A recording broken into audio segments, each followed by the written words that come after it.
It's Hump Day, Delmarva. You're halfway through your work week, and we're so glad that you're spending your afternoons with us. We're your hosts. I'm Paige Marley. I'm Leah Rizzo. A little bit of a foggy start this morning to everybody's day as the snow melts because of the very warm temperatures we're about to start seeing. Yeah, what's going on?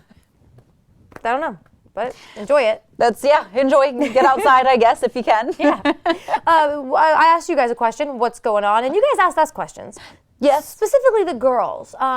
This got us talking today because this morning some of our male coworkers were like, it kind of started actually one male coworker. He was like, hey, I have a question, and it's for the girls. And so all the girls are like, nervous. This is either going to be really good or really bad. And then it kind of prompted, all the other guys were asking questions they've always wanted to ask girls. And so we thought we'd share with you guys and see what you think and maybe help some men out there and answer what crazy questions you had on your mind. The first, which might be the best question I ever got, and it was, why do girls care so much about having a bed frame? Why? And then I literally had to sit there for a second and I was like, I don't know. Yeah, I mean, I guess because when you flop into bed at night, you don't want to hit the floor. You'd like the bed to meet you halfway, It's giving very much like frat boy, college frat boy, yeah. Just bed in the corner. Yeah, and I don't know if it's if men or women are first to realize that maybe they're getting a little bit older. Getting out of bed is also, I think, a little bit easier if you've got a bed frame.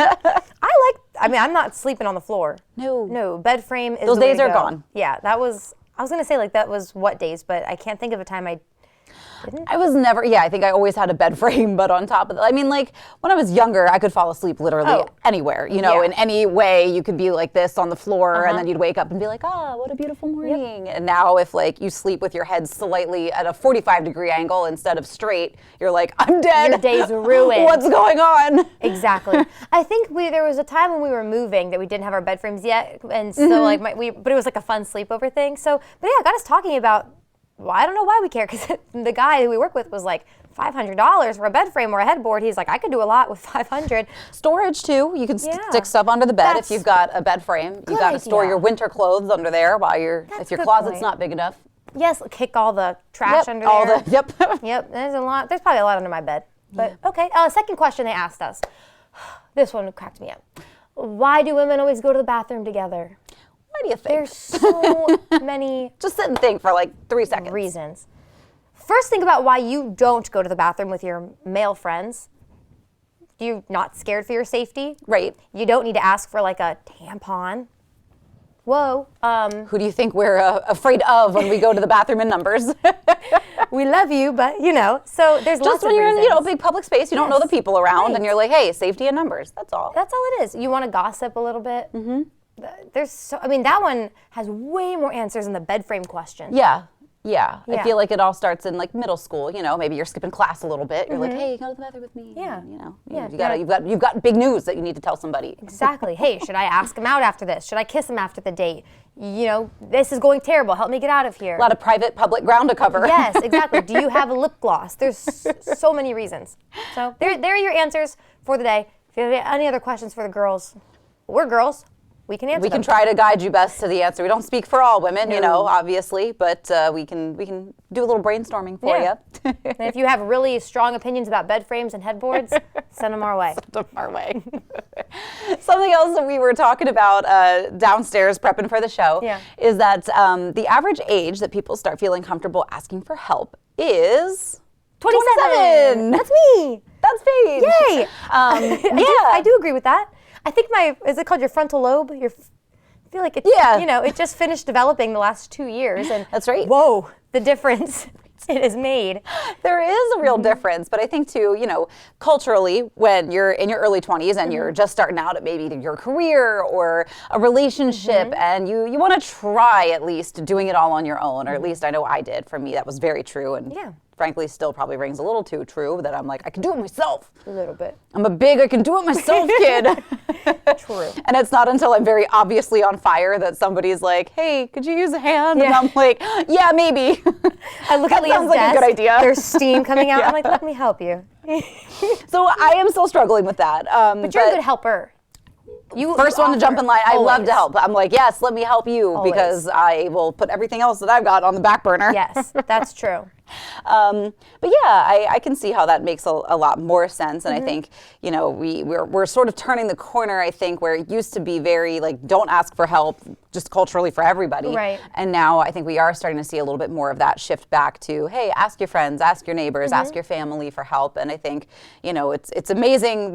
You can feel the weight lift as soon as you do. So definitely don't wait so long. How many of us were like 16? This was me when I was 16, and I changed really quickly. But you're like, okay, here's the plan.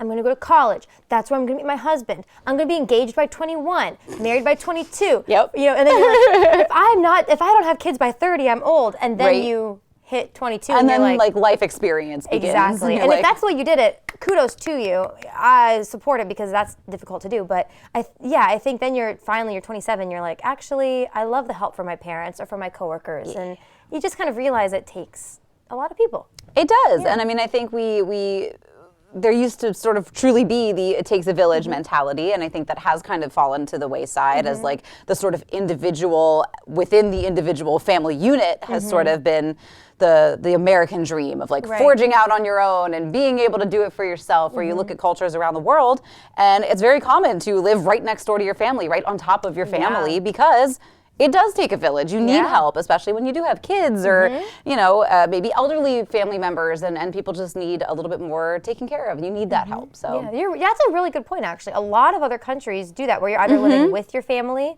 or you stay living with your family until you're married and then your parents move in with you. And when I was in Haiti, I know that when you have a baby, you actually move back in with your mom, and the grandma takes care of all her kids and grandkids. It makes a lot of sense. Sometimes the dads, that's a whole different thing. They don't live there because they're going out and working or whatever. But yeah, they make a point to like, we're all going to live together. Yeah, it is a very American thing. It is. That sort of, I'm out on my own. Interesting, Leah. You got the gears turning in my head. Turning today. Good points. Yeah. One more thing before we jump into the show, though. If you are working on sprucing up your resume a little bit, you're trying to find a new job, humor bragging is what we're seeing lately in terms of what's getting noticed on sites like LinkedIn, working that into maybe your cover letter or your resume somewhere. Things like, you know, the more caffeine input, the more production output I'll give you. Like little quirky jokes. They're not too over the top. They're not inappropriate. Just like little things here and there. Because I think, you know, humor shows a sign of intelligence. Sure. For many. It does. You got to be smart enough to crack a joke. Yeah. So I think it's helpful. When it comes to hiring somebody, that seeing that sense of humor is good. I kind of like it. I would be way too nervous to add it to my resume, but go off if that's you. Sure. We do have a great show coming your way, though. Our field correspondent Maya Henry is going to tell us what's coming up on Coast Life. Coming up today on Coast Life, are you on the hunt for your dream home? Wondering who can guide you there? Tune in as we sit down with top local real estate agents, revealing insider tips just for you. And are you buzzing with excitement for the Oscars? Don't miss our exclusive chat with a movie expert for the ultimate inside scoop. Plus, searching for innovative ways to stay fit during the chilly winter months? We're uncovering unique fitness solutions with the help of some health enthusiasts. All that and more when Coast Life gets back. Coast Life is brought to you by BB Healthcare, Coastal Comfort Heating and Air Conditioning, Preston Automotive Group, Shell Brothers, and the Parker Group. Well, if your workplace is anything like ours, the Oscar nominations came out. Yes. And everyone all of a sudden was just a movie star. They were a director. They were a writer. I mean, a critic. Yeah, they were a critic. The opinions. But no one's opinion matters as much as, not ours, Rob Rector's. Rob is back, and Rob, I'm telling you, when it comes to things like this, you are the only opinion that I take into consideration. Then you need to find a wider diverse of friends in your friend group because but I thank you. Appreciate Yes, that. you always just make points, and you're good at changing my mind because I come in sometimes with strong opinions, and I'm like, no, you're right. Twilight might not be the best movie ever made. I always have to bring a Twilight reference when you're here. But you still should sell Amway products, I believe. Thank you. Exactly. He gets us. All right, so I kind of want to jump in actually to one of the most controversial that's been in. Margot Robbie, Greta Gerwig don't have their own nominations. Yeah. What's up with that? So yeah, there are subs. They are nominated. Yes. But they are just in different categories. Yes. So Greta Gerwig still gets one for the adapted screenplay. That to me is probably even more of an affront because it's an adapted screenplay. adapted from what? I mean, it was a toy line, you know. So it really was an original screenplay. So yes, original script. So, but it is under adapted. So she did, and Margot Robbie, who is a producer, will still get her flowers, you know, with that nomination too. But yes, I agree. I mean, the name is right there. I mean, it hinges on Margot Robbie's performance, and the fact that she was left out of it is probably the biggest snub of this Oscar season. I mean, not to mention the plot of the Barbie movie. Everything around it. And now, you know, it did walk away with several nominations, including America Ferrera, who got one for Best Supporting. Yes. But there was another one who, as good as it was, and it was a singular speech. It was just one monologue that she kind of really won it for, and her screen time really isn't that comparable. True. So yes, they do have love for Barbie, but I just think it was placed in the wrong categories, perhaps. Maybe with Ryan Gosling also getting one as well. Doesn't send a great message, you know. I mean, again, considering all the female point empowerment. Of the movie was missed just a little bit. Just flew over their heads a bit. What nominations do you agree with?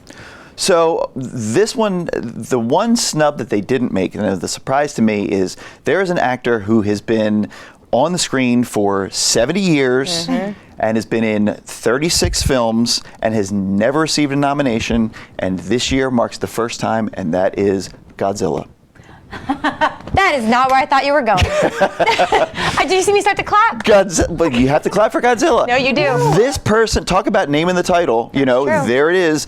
He has been putting out consistent work for the better part of 7 decades. That is true. Godzilla -1. This is the first nomination a Godzilla movie has ever received. Wow. So yeah, so I'm very, very proud of my lizard counterpart over in Tokyo. So yes.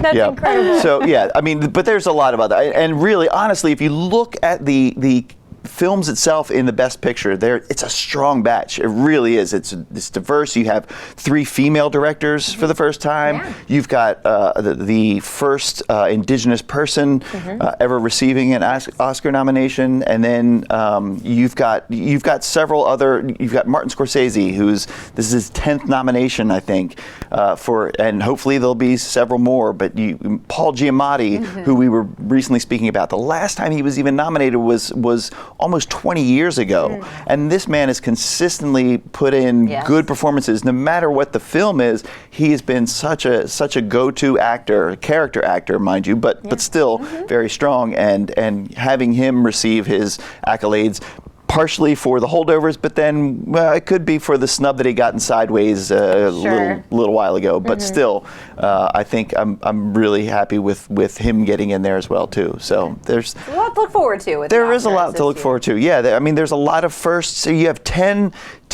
actors receiving their first award ever. So like Cillian Murphy, Lily Gladstone, you have a nice, rich group of people who I think are deserved. And yes, there are some that were left out. That's going to be anywhere. That's going to be common. That's what we were talking about with the Golden Globes. Leonardo DiCaprio for years. Yeah, Leonardo DiCaprio. And there's another perfect example. Yes, he was snubbed, but he's really gotten behind the whole Lily Gladstone wagon and has really pushed for her to win. So I think that was deserved. And she really was the heart of the movie, The Killers of the Flower Moon, which I forget, it was like one of the top 3 of the nominated films. All right, Rob, thank you so much for talking to us. And I'm glad today we agreed on a lot of these things. I think so. And if so, I'll convince you otherwise. You can. Like I said, if anyone can, it's Rob. All right, guys, we have some more Coast Life coming your way. Also, let us know your opinions on Oscar noms. You can talk to us on social media. Right now, though, we'll be right back. Coast Life, you know, we love making you part of our family and all the families that we meet here on Coast Life. Joining us on the couch now is Rachel Parker and James Riddle with the Parker Group. Welcome, guys. Thank you so much. Thanks so much for having us. So Rachel, you've been introducing us to members of the team. Tell us a little bit about James here, who's joining us. James, we've actually met before when we went and toured some of the offices that you guys have.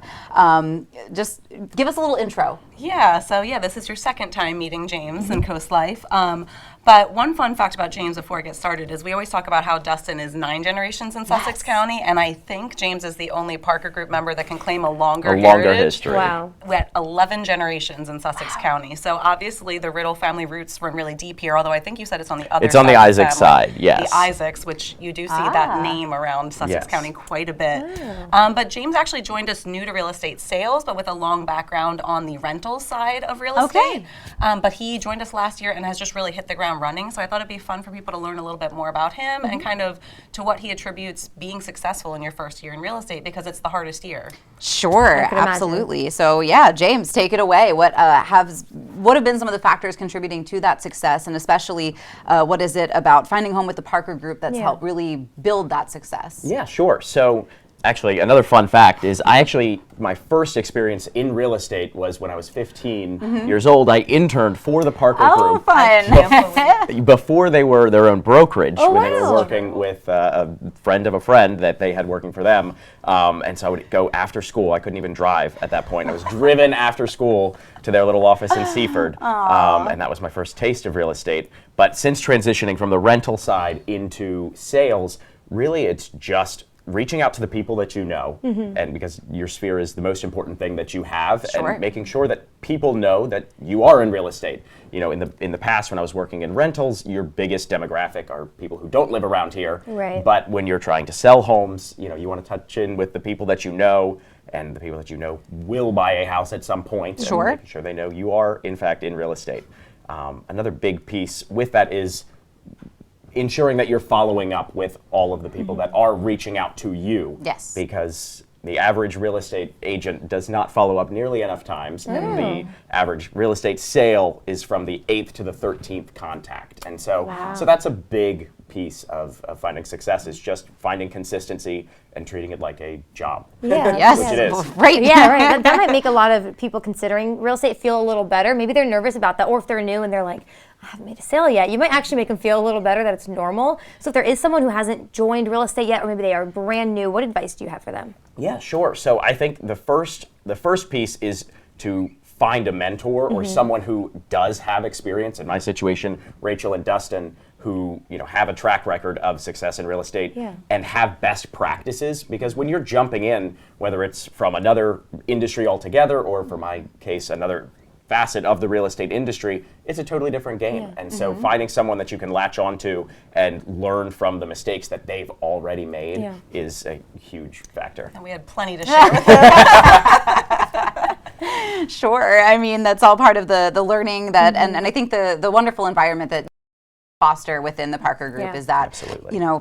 it's a safe spot to make mistakes as long as you learn from them. And I mean, what better teachers than you guys that you have for your team. I know we had talked about, I think last week or maybe even the week before when you were here, about how, building that own schedule and treating real estate like a job.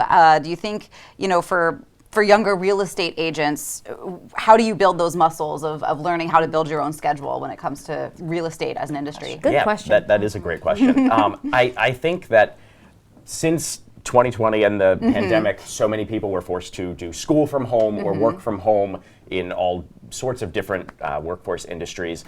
And being able to, discipline is a muscle, and you have to, whether it's you started on a small scale or jump for grandeur, from the beginning, you have to practice it.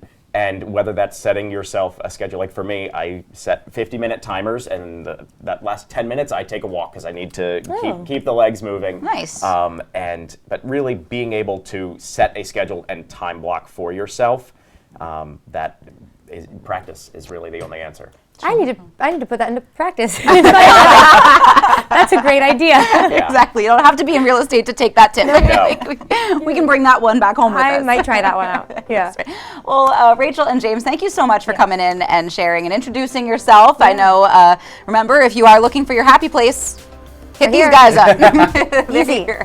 But don't go anywhere. Coming up on Coast Life, we're taking a trip with the paranormal with the Lewis Historical Society on the way. You're not going to want to miss it. This segment of Coast Life was brought to you by the Parker Group. Coast Life, maybe this is something you don't know about, myself, but I think a little bit of Paige too. We love ghosts, paranormal, I know you get a little spooked out. I love them, but I hate them at the same Yes, time. But I love them. Well, we've got some local paranormal activity, and to tell us more, sitting on the Coast Life couch with us is Marcos Salaverria, the Director of Education with the Lewis Historical Society. Welcome. Thank you. Happy to have you. so much for being here. Absolutely. So you guys have sort of a haunted series coming up, is that right? We do. This is our third year featuring what we call our Haunted Histories Paranormal Investigations. Our first one coming up Friday, January 26th, and one date every month all the way through November this year. Oh, fun. Okay. Indeed. Nice. Are there real ghosts on Delmarva? Absolutely. Absolutely.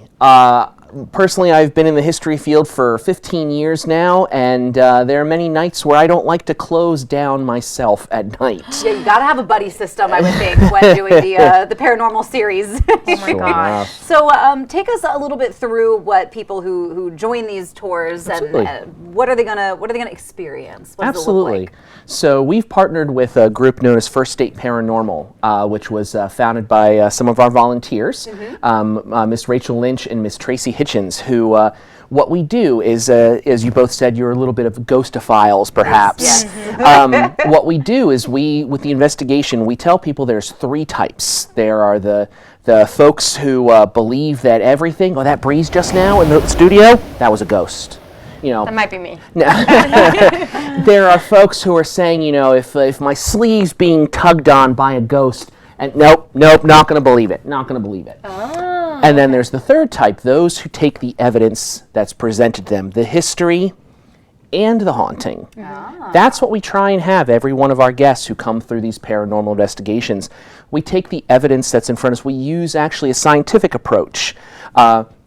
Utilizing some of the equipment. Now, this is not Ghostbusters. No. What we use, for us in a maritime town such as Lewis, thinking that some of the spirits that remain are more used to some of the more analog things, we use what are known as dowsing rods, the rods that you probably most frequently see in Old West films that they find in the water. It picks up on energies. Yes. We utilize as well often a compass.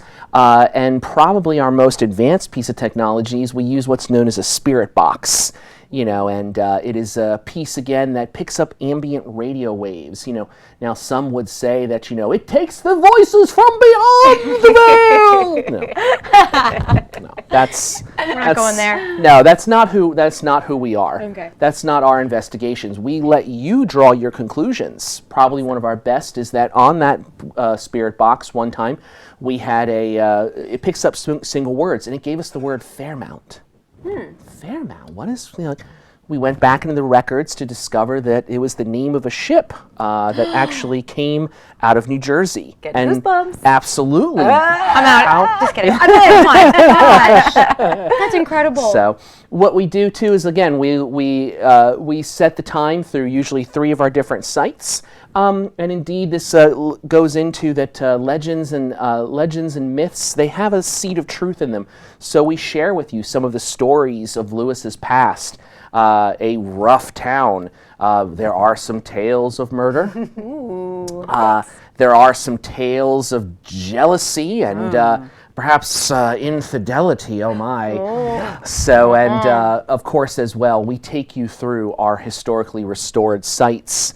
And indeed, the whole goal of it is that don't remember the past through the people who died. Remember the past through the people who lived. And what may be unfinished that they still have to teach us today. I love this. The goosebumps are. I am so ready. So Yes. for the folks out there like me that are ready to join the next tour, one more time, those sort of dates, times, how people can sign up. Absolutely. So our Haunted Histories paranormal tours are available online through our website at www.historiclewis.org. And our most upcoming tour, again, is 8 p.m. on Friday the 26th. If you can't join us in February, March, April, May. Keep on through this whole year. Yeah. We'll So be exciting. haunting histories. So excited. All right. We're also excited to introduce you if maybe movement is something you were looking to get into for the year 2024. We're going to introduce you to a little bit of boxing when Coast Life gets back.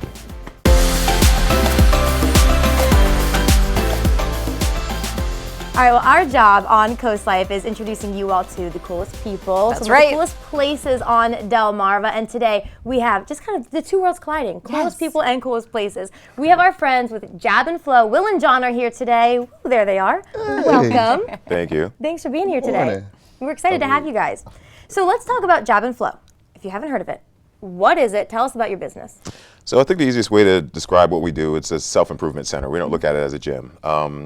We have boxing, yoga, strength conditioning. We run youth programs. We run programs for seniors. We run programs for basically everybody in between. So no matter what your goal is and why you're coming in, we have something there for you. So we have boxing classes, again, yoga classes, everything that you can think of. Wow, Very okay. cool. I love that. Yeah. What is it about the sort of self-improvement center that makes you so passionate about helping people reach those goals that they set? A lot of people don't find something that they want to stick with long term, and everybody gets into fitness for different reasons. Some people do it for stress relief. Some people do it for weight loss. Some people do it, just for the mental health benefits of it. So we just figure out a path that works for everybody and find something that people can do long term and that they'll actually stick with. So that's our goal. That's great. I'd love to know both of your backgrounds, if it's okay, both of you kind of sharing your stories of what got you into boxing, fitness, and this business. It was a family thing. I started off, my father was a boxer, uncles, cousins. Then my stepfather was a boxer. Father was amateur, stepfather professional. Little sister was amazing. I was decent. He's more than decent, but he's a humble guy. So yes, boxing has been a big part of your life growing up. Yeah, it was around. Yeah. It was around. And so then you said he coached you. Yeah, so he's actually my barber. So we were sitting there one day, he was cutting my hair, and we just started talking about boxing, and he told me about his background in boxing, and I had no idea. I'd been sitting in this chair for probably maybe 3 years before he said a word about it, because I had boxed for a little bit when I was in New York, and it was just fitness. It wasn't really about learning the sport. So, when him and I, started talking a little bit more about it, we realized that there was nobody in the area that was actually teaching boxing and doing it at a high level. So him and I sat down, started talking about it. He started coaching me, and then other people saw me doing it, and then they decided to jump on with it, and it grew into what it is now. That's incredible. And I think this is going to speak to a lot of people because you hear something like boxing. I've been wanting to try it out. Same. I am so scared to go into a gym because I just imagine frail Paige. You feel stupid too. You're like, I don't know what I'm doing. I don't want to look like I don't know what I'm doing. Oh, everybody look like that. You got to start somewhere, though. It's true. Right. So I think it's nice that you, like you said, you have older adults coming in and younger people, and I'm assuming new people and more experienced boxers. Yeah. Our clientele ranges from, I think Phil is probably our oldest member. Phil's 70. Okay. He's 70, right? I think he just turned 70. But anyway, Call him 69. Yeah. But yeah, I think he just turned 70, and I think our youngest is 6. So so we have such a range of age groups that come in, and you got busy moms, we got busy professionals in the area, we got like everybody who's doing it for different reasons. So it's an awesome place to be. Yes. Sounds like it. Yeah, well, I know we want to jump in and go to Jab and Flow. I definitely could use a little confidence in my punching and other movements. You can see how much we know. But I think we're going to put our skills a little bit to the test today. So we are going to, just give us a minute. We're going to run outside, probably change because we're in heels. And you guys are going to teach us a few things, right? Absolutely. Awesome. All right, you don't want to miss this, or maybe you do, because it might be a little embarrassing. For us, not you. Just stay right where you are. We'll be right back.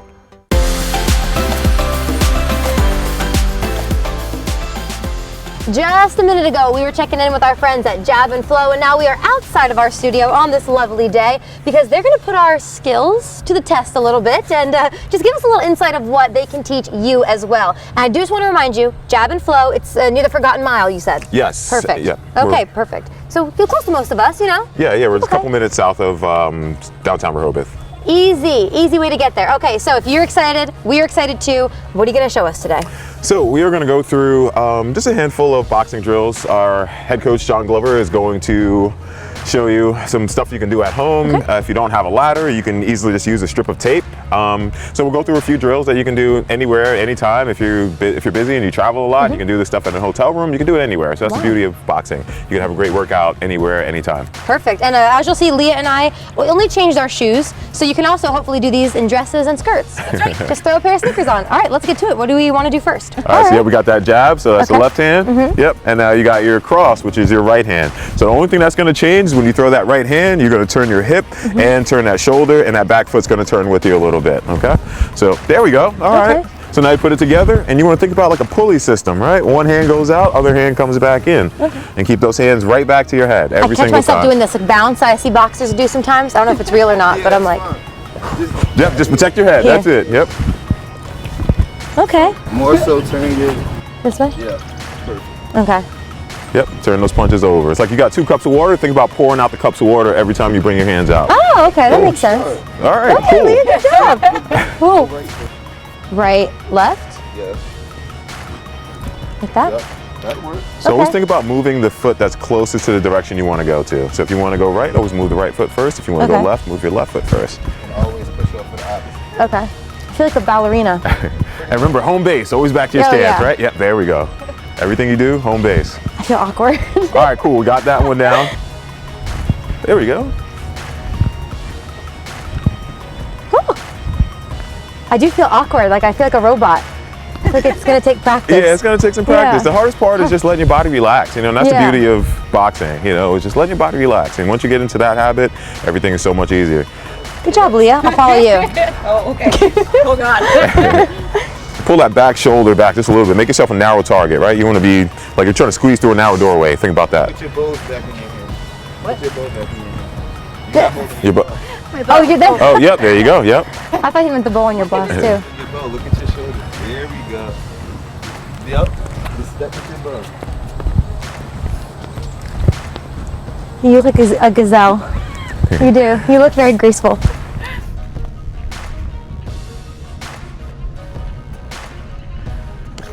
Get ready. Wait, I can swing at her if she drops it. Yeah, Hey. swing at me. Do what you got to Hit do. me. Let's go. All right, you got Okay. 20 seconds. Go for it. Yep. Left hand. Yep.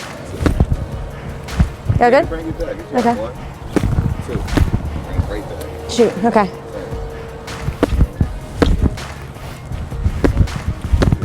Bring it back here. 1, 2. Good job. First, the feet over punch. There we go. Yeah, it doesn't take much, and you start getting a little out of breath Yeah. with it. Yep. Step 1, 2. This is a good workout.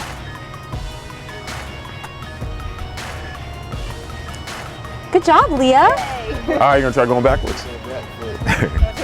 When you throw that 2, when you throw your 2, always turn the back foot. Yep, there we go.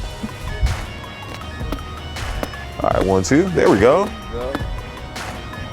Try to stay a little bit more balanced. Your heels are up too high. Just like slide a piece of paper underneath your heels. Yep, you don't want to be up on your toes. Better.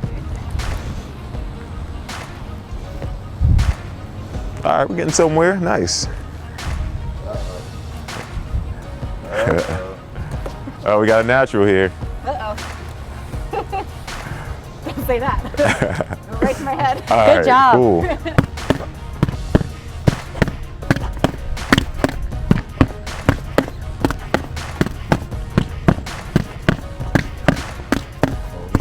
Leah, I'm surprised how out of breath we are. I know. But you're a natural. It's going to go right to my head. Oh yeah, no, you guys are fantastic teachers. This was so much fun, and Thank we you. can't wait to go to Jab and Flow. And you guys have a lot of really fun things coming up. Blacklight parties. Yeah, blacklight boxing, blacklight gosh. yoga. Yeah, we do it all there. We So try to make it as fun as possible. All right, well, we'll go to your turf next. Okay. Thanks for teaching us this today. And you guys too, don't forget you can practice some of this at home or go to Jab and Flow there on the Forgotten Mile. Really great team there. We have some more Coast Life for you though. Don't go anywhere. Leah, one of my favorite things is our joke jar because you can't tell, we just laugh till we cry. That's right. Talking about some of these jokes. You guys don't always laugh. And sometimes that makes us laugh even harder, Or you know? cry. Or cry because it hurts our feelings when you don't laugh at our jokes. No, I'm just kidding. No, we're tough. We can take it. But we're going to throw it back a little bit because we wanted to celebrate the weather we're having today. It's getting a little balmy. It's like feels warm for what is it? 45, 50 degrees. Right when you step out, I think we're getting into the 50s. Yeah. So it's supposed to get in the 60s later this week. Exactly, So. yeah. So we're going to celebrate that. We're going to throw it back to a time when we were out talking to you guys for the joke jar. So let's reminisce together. Why did the kid eat his homework? Why did the kid eat his homework, Emmy? I don't know. Because the teacher said it was a piece of cake. Oh! Why are fish so smart? Because they live in schools. What did one pencil say to the other pencil on the first day of school? You're number 1. Good answer, but no, it's looking sharp. Next. What school requires you to drop out in order to graduate? Skydiving school. Boo. What did the paper say to the pencil? Want to draw on me? Close. Right on. Why did the girl do her homework on an airplane? To achieve a higher education. No, I hate that one. What does your computer do for lunch? I don't. Has a bite. B-Y-T-E? Yeah, no, It's just not good. I get it. Hey Zoltar, what contest do skunks do so well in at school? No, it's the smelling bee. I know, that joke stinks. What kind of school do surfers go to? I don't know. What? Boarding school. Hey-o! Outside school. Outside school, yeah. I like your answer better. Nice. And we are so happy we showed you that joke jar. I'm still laughing at some of those jokes. They were good. Because we are so excited that, I don't know if we should tell them the whole thing, Leah. Not the whole thing. Okay. What we can tell you is that you can expect to see the joke jar a little bit more often. But in order to kind of help us out with that, we want you to tell us your jokes. Yeah. If you've got a funny guy in your home, maybe record yourself telling us some jokes. Send them our way. We'll play them on the show. It could be a lot of fun. That's right. You can send them to us, our email, team@coastlife.com. We also, if you just go to our website, coastlife.com, easy to remember, there's just a little tab on there. Send us a joke and we'll read it. Our joke jar is actually getting a little dry. It is. So we could use a little new material. So please send it our way. Okay, so don't forget too, if you see us out and about on the boardwalk, downtown, all that good stuff. That's right. And we make eye contact and we start coming towards you with the microphone and a jar. Don't run away. Accept it. Embrace us. Let us tell you our jokes, please. Please. Okay. We know you're not tired of us yet. We have more Coast Life coming your way. Just a little bit more, but that you don't want to miss. Be right back.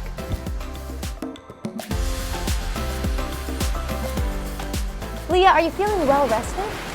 Surprisingly, I'm not doing too bad right now. Okay, Yeah. same. I'd say pretty average. Could be the coffee, Could be. keeping me up right. Okay, that's true too. Could be because we live in Delaware. Could be, yes. So a list came out about states and how rested they are.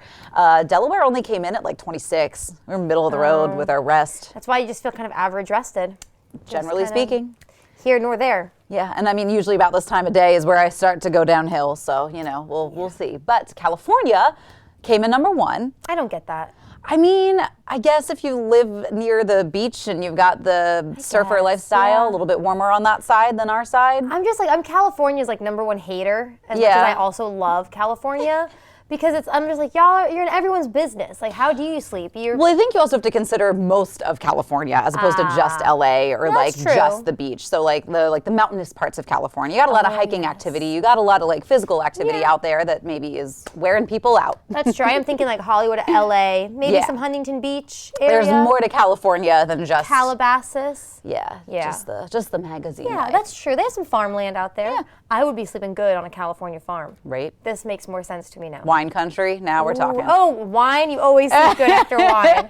Yes. I think it was South Carolina came in number 2, Makes and sense. then Maryland and New Jersey actually tied for 3 and 4. Who's sleeping well in New Jersey? I'd love to know. Maybe because, you know what it is? Probably because they don't care. That's right. I know. They are so unbothered. They do anything and then they just go to bed and they sleep through the night. Maryland is interesting to me. I guess it makes sense because you have so much bay, so much ocean. I'm thinking like where I'm from in Maryland and I'm like, no one is sleeping there. But then you have like Western country Maryland. Okay. Yeah. Well, and I think it seemed to trend that like a lot of the more like rural states had better night's sleep. And I think, if you're working out in the fields and you're working, physically a lot harder, then you are probably going to just sleep better because there's no time to be distracted by your phone. There's no time for as many of the sort of modern day distractions, if you will, or the technological distractions. If you're just wiped at the end of the day, as soon as that head hits the pillow, you're out. Makes sense. That's why I want to be a farmer's wife. I've told you that before. There you go. Hit me up. Don't. I'm getting married. I'm just kidding. I Don't hit her swear. up. Nope, don't. Please. All right, what's going to go down Hinged? I can feel it happening. We're going to cut it off here. So we're going to let you go. Coast TV News.